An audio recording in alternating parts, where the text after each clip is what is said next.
महायुतीच्या पत्रकार परिषदेच्या निमित्ताने ज्याने आता आपल्याला नुकतं संबोधित केलं, महाराष्ट्र प्रदेश भारतीय जनता पक्षाचे अध्यक्ष आमचे सहकारी रवींद्रजी चव्हाण साहेब, शिवसेनेचे नेते राहुलजी शिवाळे, नवनाथ, माझे सर्व सिद्धार्थ आणि सर्व सहकारी आमचे माझे आमदार शहाजी, आपण सर्व पत्रकार मित्र, वाहिन्यांचे प्रतिनिधी, बंधू भगिनी आणि सहकारी मित्रांनो, महायुतीच्या पत्रकार परिषदेचा हेतू आदरणीय चव्हाण साहेबांनी आपल्या सर्वांच्या समोर या ठिकाणी ठेवला. मधल्या कालावधीमध्ये दीर्घ प्रतीक्षेच्या नंतर स्थानिक स्वराज्य संस्थांच्या निवडणुका झाल्या.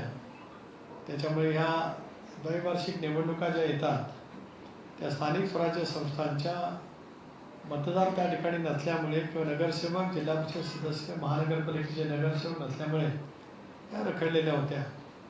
मधल्या कालावधीमध्ये देवेंद्रजी फडणवीस साहेब, शिंदे साहेब, स्वर्गीय दादा असताना नंतर वहिनी यांच्या नेतृत्वाखाली राज्यामध्ये सरकारने या निवडणुका घेतल्या आणि या निवडणुकीच्या नंतर या स्थानिक स्वराज्य संस्थांच्या निवडणुका घोषित झाल्या.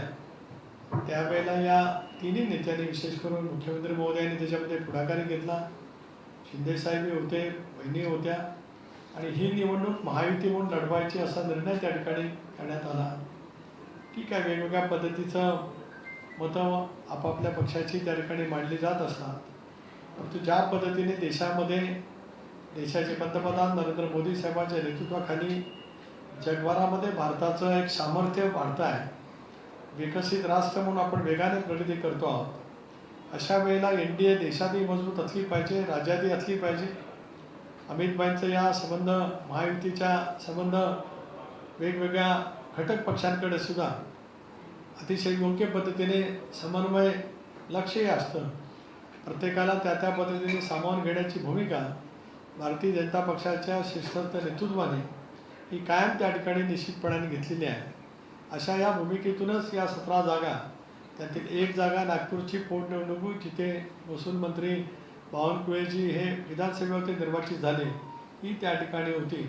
आणि मग उरलेल्या 16 जागांच्या वतीमध्ये त्या ठिकाणचा निर्णय जसं चव्हाण साहेबांनी सांगितल्याप्रमाणे 30-31ला घोषित झाला. 1 तारखेला अर्ज भरले गेले. काही ठिकाणी महायुतीच्या उमेदवारांच्या मध्येच इतरही पक्षातल्या म्हणजे घटक पक्षातले काही अर्ज भरले. काल आम्ही सर्वांनी बसून या संदर्भामध्ये चर्चाही केली. जिथे जिथे ज्या ज्या पक्षाचे अर्ज अधिकृत उमेदवारांच्या पेक्षा अधिक आलेले आहेत त्या संदर्भातल्या स्पष्टपणाच्या सूचना या तिन्ही पक्षाच्या नेतृत्वाच्या माध्यमातून त्या ठिकाणी दिल्या गेलेल्या आहेत.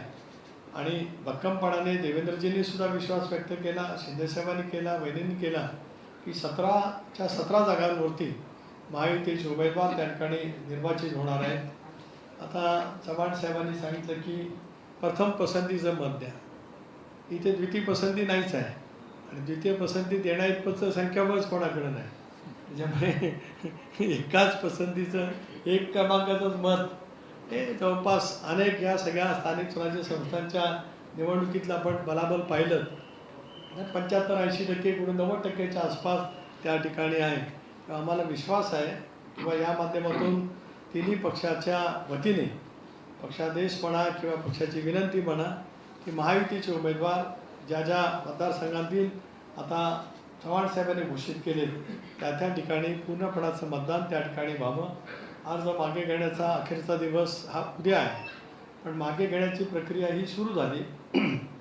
काल दुपारच्या नंतर नामनिर्देशनपत्र छाननी झाल्याच्या नंतर, त्यामुळे आजही चालू आहे, उद्याही चालू आहे.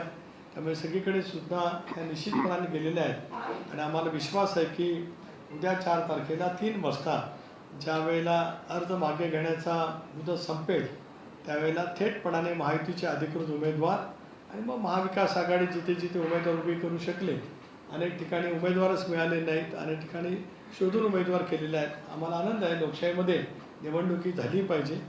बाबासाहेबांनी निवडणुकीचा मूलभूत अधिकार दिला, त्यामुळे त्या ठिकाणी निवडणुका होतील. परंतु आज महायुती मोठ्या प्रमाणावरती या निवडणुकीमध्ये निश्चितपणाने देवेंद्रजींच्या, शिंदेसाहेबांच्या, बहिणींच्या नेतृत्वाखाली अभूतपूर्व असं यश मिळेल. आज या पत्रकार परिषदेच्या निमित्ताने महाराष्ट्रातील या 17 जागांवरती जे महायुतीचे मतदार त्या ठिकाणी मतदान करणार आहे, महापालिकेचे नगरसेवक आहेत, जिल्हा परिषदचे सदस्य आहेत, पंचायत समितीचे सभापती आहेत आणि नगरपालिकेचे नगरपंचायतीचे जे मतदार आहेत नगरसेवक, या सर्वांनाच आम्ही पुन्हा एकदा सूचित करतो की मोठ्या प्रमाणावरती आपलं मतदान हे महायुतीच्या उमेदवारांच्या पाठीमागे त्या ठिकाणी व्हावं. ही तिन्ही पक्षाची एक अधिकृत भूमिका आज आपल्या मार्फत महाराष्ट्रामध्ये आणि आम्ही संबंध आमच्या मतदारांच्यापर्यंत पोहोचवतो आहोत. आपल्या सर्वांचे आभार. आज या ठिकाणी महायुतीची पत्रकार परिषद होते.